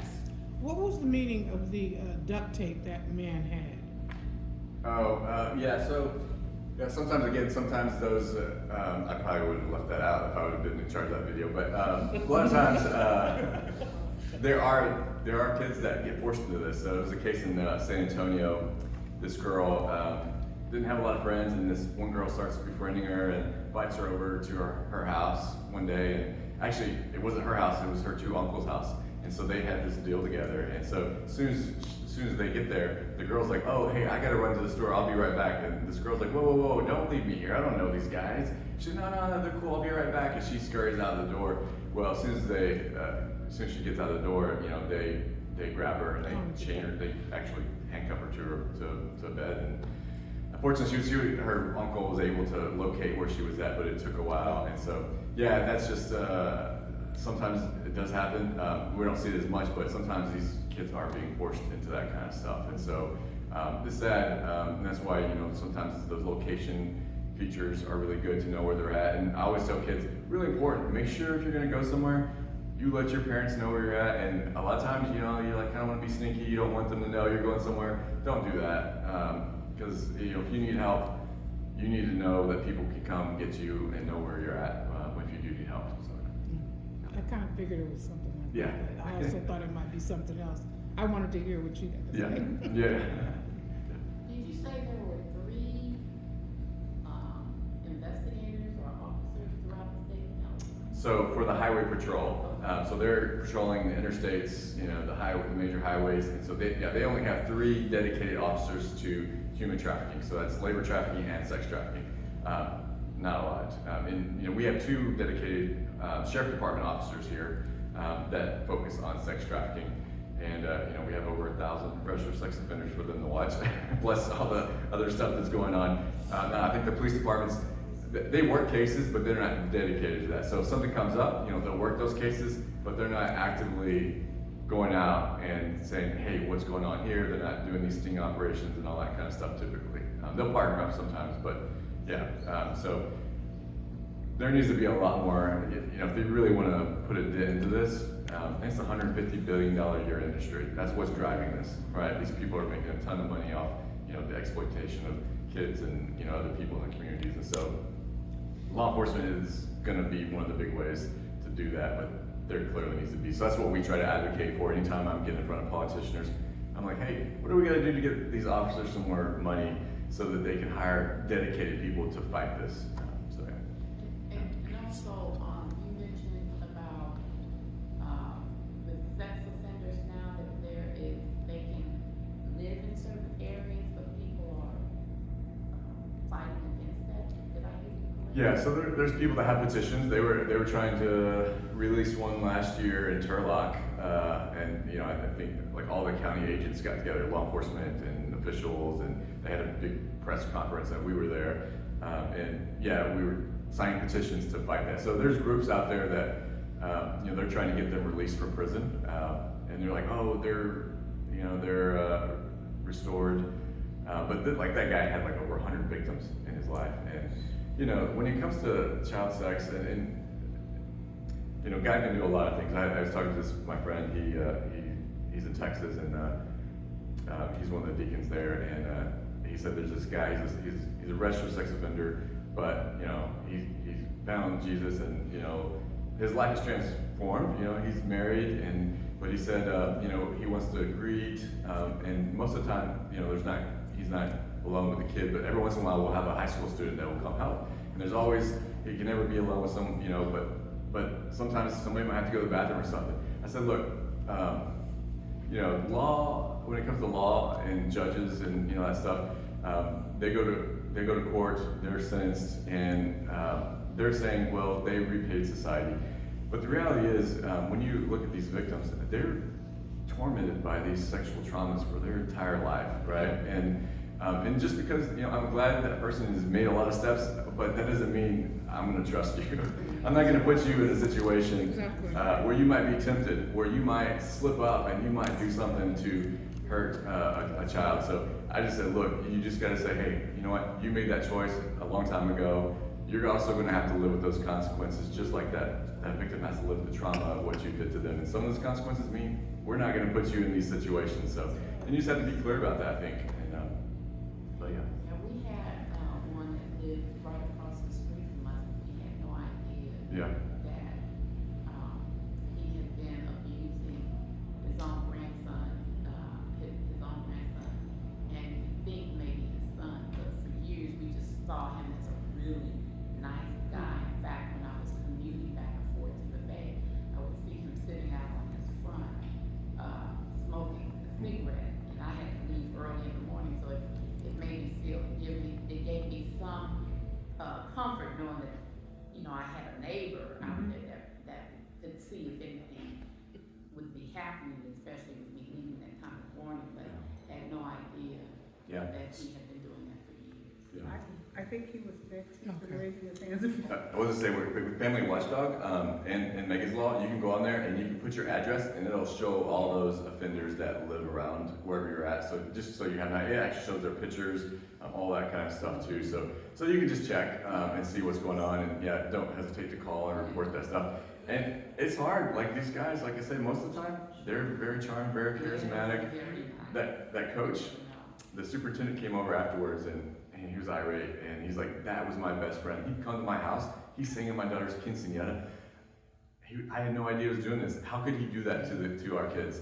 And so he's really upset, and that's just sometimes how good these people are. And a lot of times they think they're you know, they're not educated. And there's even more sophisticated rings. I mean, we're talking about highly educated doctors, lawyers. They're running they're controlling these institutions with the money, and they got money behind that. So it can get really crazy in those situations. Yeah.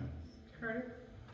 Is there any reason why the penalties are so minimal for trafficking minors, or why there was so much pushback, I guess? I can answer this question.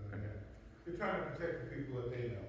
There might be possibly kinfolk, relatives, my golfing buddy, my tennis buddy, pickleball buddy, itemizers, and they're judges, there's attorneys. You even have higher up people in politics that are involved in the same thing, trafficking kids, girls and boys. It's nasty. It's real nasty. Yeah, it's pretty frustrating. I mean, if you start looking at those logs and you look at the histories, there's articles on it. You know, they've tried to pass some of these laws 5-6 years, and they just put stumbling block upon stumbling block to stop these laws for whatever reason, or they're creating laws to make it more difficult for law enforcement to protect our kids. One of the ones that got passed a couple years ago was the Safer Streets for All Act.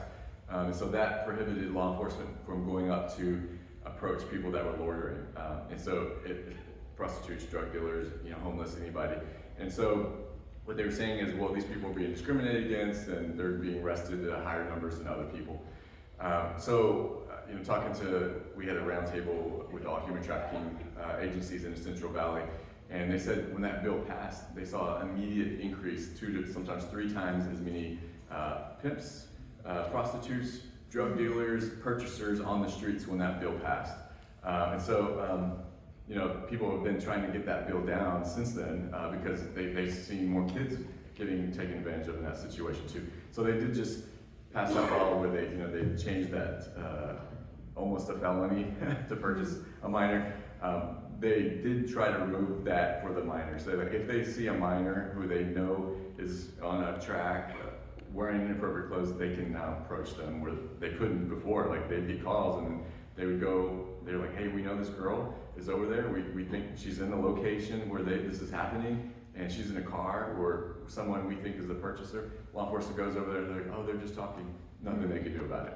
So that helps whenever they redo that. But yeah, a lot of it has to do, the reason these bills have gotten pushed forward or they changed is because the community has pushed for those to do that. So if you get a chance to email or write your politicians to support that, we appreciate that, and that can help for sure. And any politicians in our community as well. Yeah. Good question. Any other questions? More of a statement. A lot of times we as parents have difficulties because we're fighting the culture when it comes to our kids on technology. But you can actually contact your providers, AT&T, Verizon, whoever it is, and they'll help you set up parental guidance that will lock your kids out of that section. You can set timers for how long the internet will be available to their devices. There's a lot that can be done. And the other thing is pay attention. I used to tell my kids, I said, don't live your life on social media. That's not living. And they were posting pictures everywhere they went. They go to the bathroom, they post pictures, they go, and it was like, stop. Either you stop or turn the phone off. Because they put too much out there and they're susceptible. And, as the Bible says, the enemy is wise as a serpent and gentle as a dove. And we have to do better on our part. You say, well, what can I do? Shut the phone off. And it's difficult because everyone has a phone. I want to be in touch with them and find out where they are. Well, something has to give. And so it makes it very difficult, but the more we do now will protect them, hopefully later. Amen. And if I could just say, I do send out surveys after all of my presentations, and the feedback I get is absolutely phenomenal. They're like, how am I, 7th, 8th grade, how am I just now hearing about this sex trafficking? And I'm so glad you taught me this. Now I know how to be safe on social media. I know how to do video games. All these points I cover.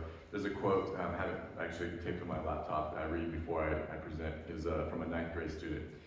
And so there's a couple sections they can write and stuff. And so one of them is your thoughts. So the survey is called Your Thoughts Matter. And she said, I wonder what I would do if this happened. She said, even if I do know how to prevent it, talking about human trafficking, I wonder what I would do if this happened to me or a close friend. I also wonder if I would have enough strength to speak up and tell someone. And a lot of times, what I find is that, these kids that we're working with, they want to tell somebody. They're just afraid. They just need a little bit of, they need a hand, they need help. We talked a little bit about darkness in Psalms 23. It says, part of it says, though I walk through the valley of darkness, I will fear no evil. And these kids are going through this, they're in these dark areas. We've all been in some type of dark area at some point in our life. And God sent somebody typically to help us, to guide us through that dark area. I think in Luke, when Jesus, right before the crucifixion, he was in the Garden of Gethsemane, he said, he was in sorrow, he was in anguish. He said, Lord, if you can take this cup from me, please take it, but may your will be done. And God sent him an angel, a friend, a comforter, a helper. And that's what we have to be with our community. We got to invite more people to church. We got to you gotta reach out, because there are people that want to come, they want to do things, they just need somebody to be there in that time of darkness, to reach out their hand and say, hey, I will help you, I will guide you. If you don't know what to do, God sent me, let me show you, because I've been in this situation. I know how to navigate through this dark valley. And that's what we do without permission. We go either physically to these dark areas, or emotionally to these dark areas, or spiritually. Sometimes we just camp out there. And it's heavy. That's why that prayer is so important for our church. And if I can't say this enough, how much that impacts us. We know there are days it's like, God is really on our side today. There's other days. And I can just tell you, the rest of this month is going to be really intense for us and law enforcement. And so, this Human Trafficking Awareness Month, we're making a huge push to get this out as much as we can. So as much prayer this month as you can for us, for these agencies, for the victims, that is greatly needed this month for sure. I just wanted to say, about 25 years ago, when Darius was 5 or 6, they had started chat rooms for kids in school. And he was fascinated that people would talk to you. Yes. And so he kept trying to get someone to speak to him. Yeah. And so when he shared with me what was going on, it bothered me that the school was not monitoring what the kids were doing in computer lab. And so sure enough, he finally found some way to get someone to speak to him. And the person on the line said, "Are your parents around?" And when he told us that, I went to the school and I said, if that can happen to my child, and I said, don't worry, I will protect him. I said, but what about those others that are going home and still using this device and people have access to them? And so we really have to pray for discernment.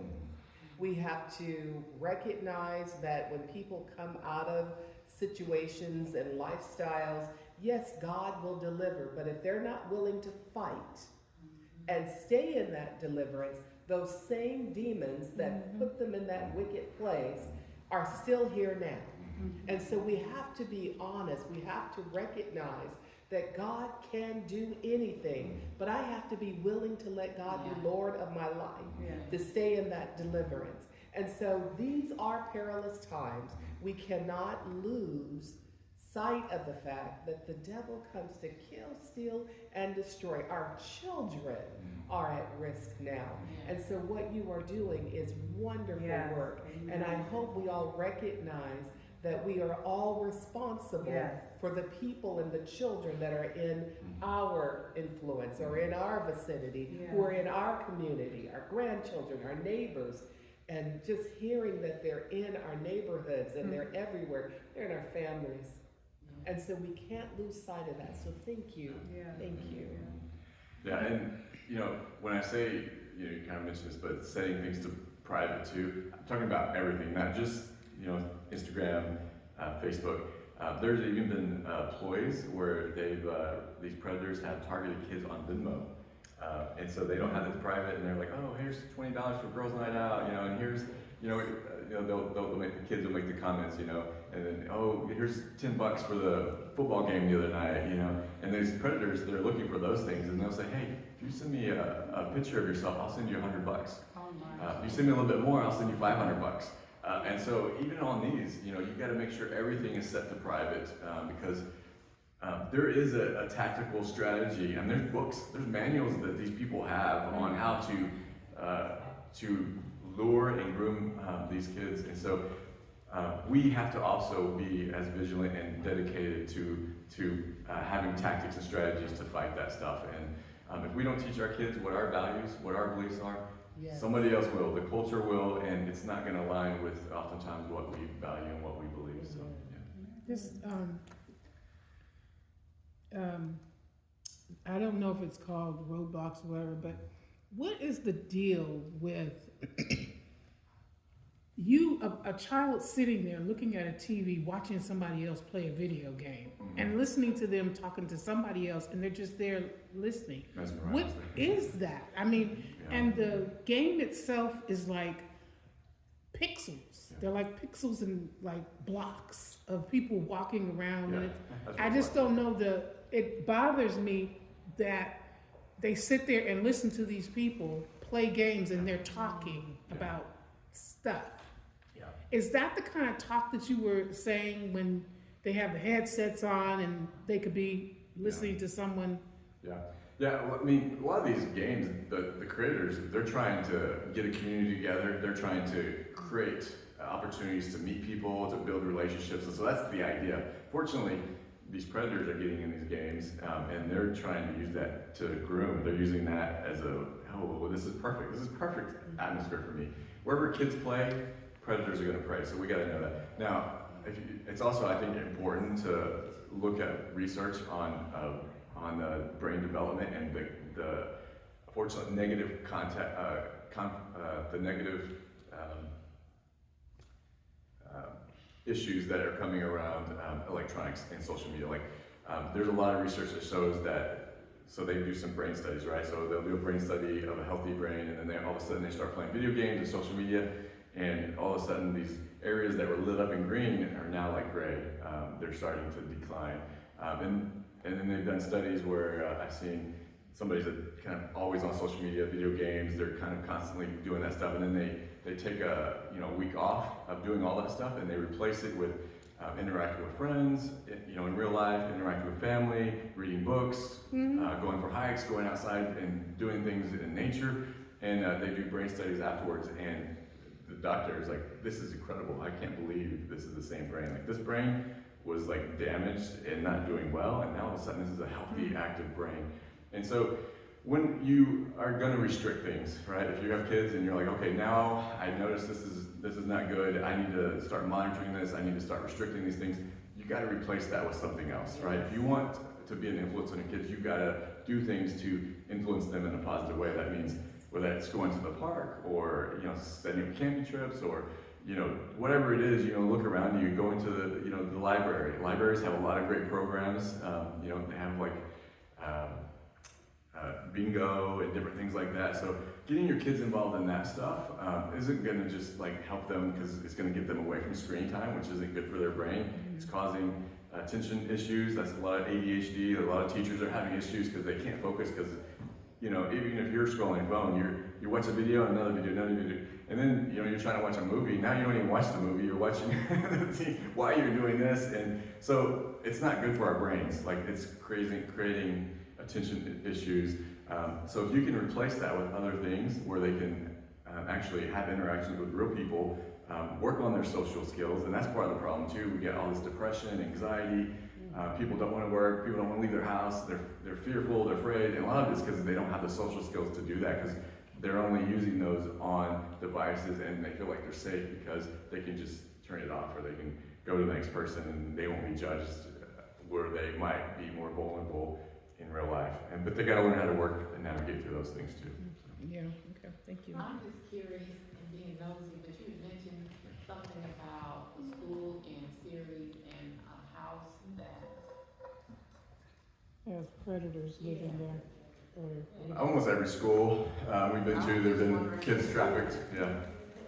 That was Sirius, the girl. It didn't happen at school. The one I was talking about, Sirius, one of the teachers was telling me that one of his students was online and met a boy and met up with that boy, and it ended up not being a boy, it was the dad, and it wasn't a dad, and it was a trafficker. But I will say, most of the schools I do go to, it's a good thing. I don't go to all of them. Like Roosevelt, that was one of the ones I haven't been to. The PE teacher was trying to get me in there, emailing the principal. She's like, I don't understand why the principal won't respond to me. Well, I think we know why he wasn't responding. Yeah, that's one of the schools that one of our tutors go to. So we had been trying to get into that school, and there was always an issue. I guess connecting with the principal, and then later found out what was actually what happened. Yeah, we make a big push. I think almost 7,000 students last year educated, and I think we'll break that. I mean, my goal is to always hit more numbers and to educate as many as I can. And also, I am going in and I'm educating the school staff when I can, and so a lot of them will have me come and do that. They have a safety symposium every year, so if we're not teaching there, we have a resource table, so we're, again, making our teaching. And I think the schools, most part, they know who we are now. I've really pushed the last couple of years to get into those schools and educate, and I think they're starting to see like a Loma. They're like, hey, you know what? Part of why we found out what was going on was because that happened, and they're also afterwards they're having kids come up and they're saying, hey, I'm being trafficked, and so I'm always trying to push them to go, communicate that stuff. And it's sad. I think a lot of schools they're doing as good as they can. They're doing the best they can. But everywhere, it's not just schools. And I think the more I've worked with kids, the more you realize there's nobody that's not a risk. We was listening to a guy last week. His name is John Michael Vander, and when he was 14, he was invited to the Junior Olympics as a diver. So he did pretty well. There was an attorney at the town next to him, caught his eye, and so what he describes is there's these professional people. There's 3 levels of grooming. So the first thing they're going to do is they're going to groom the institution. So he said this guy, he went to YMCA where this kid trained, and he said, hey, you know what, we've been noticing that your kids are doing really well. We think a lot of them could go to college, they could make the Olympics, but look, you're going to need a lot more financial money to be able to travel, to upgrade your facilities. You're going to need a better coach. You guys are going to need salary increases. And so we can provide all of that. And I'm an attorney, I represent all these doctors and all these other businessmen that want to help kids. And so if you sign this contract with us, we'll do that. We'll bring a coach from Ohio State. We'll get this going. So 2 or 3 months, they went through this process and groomed and gained the trust of that institution. So the second step was grooming the parent. So then we'd go to the parent, he went to the parents, and he would meet with the parents and met with my mom, took her out to eat, said, hey, your son, he's extraordinary. He's a gifted young man. He could represent the United States of America. He could go to college, but he can't do it unless, he's gonna have to have some financial backing. We can help pay for all these trips. We can pay for hotels. We'll pay for medical bills. We'll pay for all this, but you need to sign a contract with us. Sign a contract. And only then, after gaining the trust of the institution, the parent, then would they go to the kid. And so we meet with them, and he had to sign a contract and say, hey, all I need you to do is do whatever the professionals that you're working with tell you to do. He's like, I thought it meant just showing up on time, competing at a high level, but that's not what they had in mind. He said, in the beginning, it kind of seemed normal. They went to a lot of competitions, flew them all over the place. He said one day his sister actually was sledding and went under a car, and she hit her face and had to have facial reconstruction. He said they paid for it all. And then the day came, he had a meeting with the doctor, and he said, hey, you need to do exactly what the professionals tell you. That's what the contract says. And if you don't, then we're going to sue you. And that means your parents are going to have to pay back all the money that we gave you guys to travel. They're going to pay for that surgery. You're not going to make it to college. You're not going to make it to the Olympics. But I don't think we're going to have to do that, are we? And he's like, no, sir. And so he said the first person that sexually abused him was a 60-year-old doctor. He said the coach that they hired from Ohio State was in his situation at one point, and they'd done that to him, and then they put him in college, and then brought him back into that whole circle. So those are like some crazy sophisticated levels of trafficking that are happening. So, he said he tried to let people know. He said the first thing I did was I didn't shower for a whole week. Nobody said anything. So the next thing I didn't shower. I continued not to shower, and then I wore the same clothes every single day. So then the third thing I did is I started cussing. It's like I never cussed, and I cussed as much as I could. Nobody said anything. So later, when this all came out, when the teachers called me, and she said, I'm so sorry. She said, we thought you were just under so much pressure competing that's what was going on, and I just never asked, and I should have asked. And then he eventually told his mom, and I think his mom slapped him and said, don't you ever talk about someone who in our community is respected. Wow. And he, at that point, feel like he didn't have a voice, and so that's a lot of times what happens. These kids lose their voices are silenced, and so that's why it's so important to empower boys. If you haven't studied attachment theory, highly recommend you study that. There's 4 styles of attachment. Secure attachment, that's what we're going for. And so basically what that means is you have a voice, you know how to use your voice to talk about your fears, talk about what your needs are, your wants are, and to do that in a healthy adult way. Well, oftentimes, we don't, because of trauma, don't always have that. And so, you know, you can be avoidant, you can be ambivalent, disorganized, whatever that is. And so like for me, I was avoidant growing up. And so I had a hard time using my voice to, if there was something going on in school I didn't understand, I didn't ask. I just did the best I could. In relationships, you know, especially when I got married, you know, we would be talking about something and, you know, I was always really sensitive anyway, so I would just avoid those conversations. What I realized is by doing that, I was leaving my wife insecure.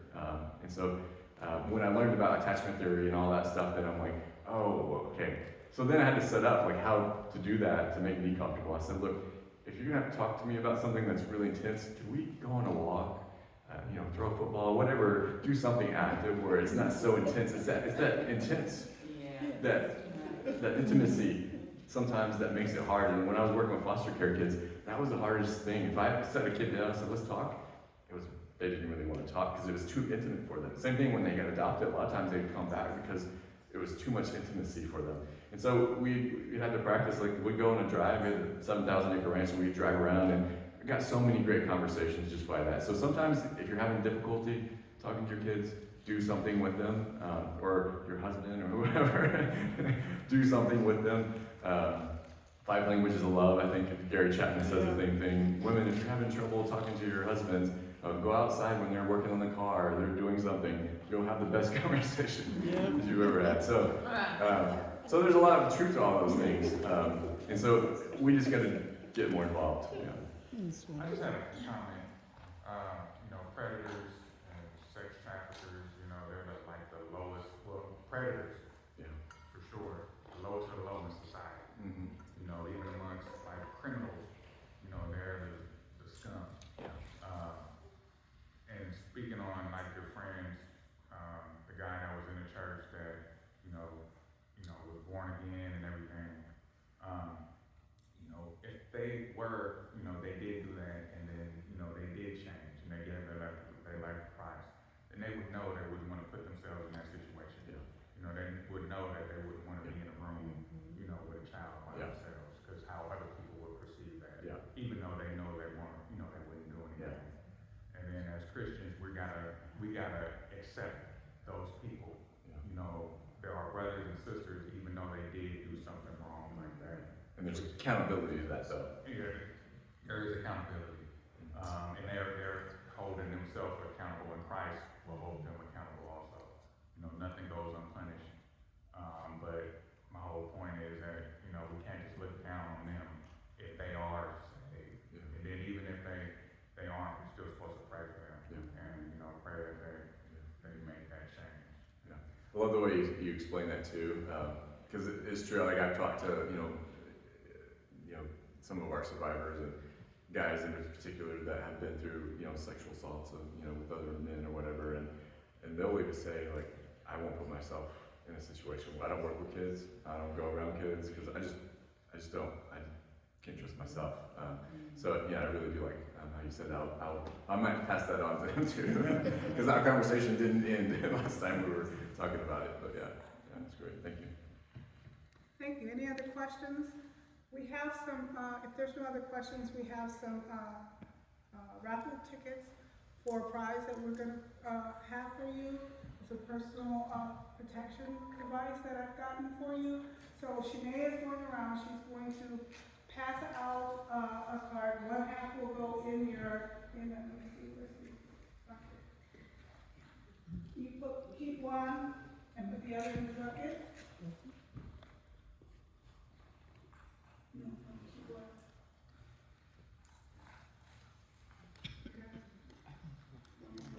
And once she does that, then we'll have some drawings. We have 12 drawings. So almost everybody pretty much will get something in here. I hope that besides that, you got a lot from Mr. Rangel. I really appreciate him and all that he's done. My thank you and all that was supposed to be at the end, but I just can't stop. I'm so grateful for you, and I'm grateful that it's not just somebody who doesn't know God that's dealing with us, because we are a church that believes in God. So having him and having the fact that they're a Christian organization should go a long ways with us. And I'm so glad we did this. I wish more people could have been here to hear this, because there was a lot of good information. But you are the ambassadors now, so you can pass that information on to your friends, your families, your relatives, your neighbors, and what have you, so that it can help them in doing that. I want to thank once again my pastor, Reverend Darrell Stovall, and our First Lady, Dr. Teresa Stovall, for allowing us to put this on here. It's never been done here before that I can think of, and so bringing this to our church, opening up our eyes, because sometimes we have tunnel vision and we only see one thing, and it's really good when you can see everything that's happening and be aware. Like I said in my text, the more you know, the more you're able to protect yourself and the people you care about and love. So I'm glad that you're here. I'm glad that we did this. You were awesome. Awesome. A lot of great information. Thank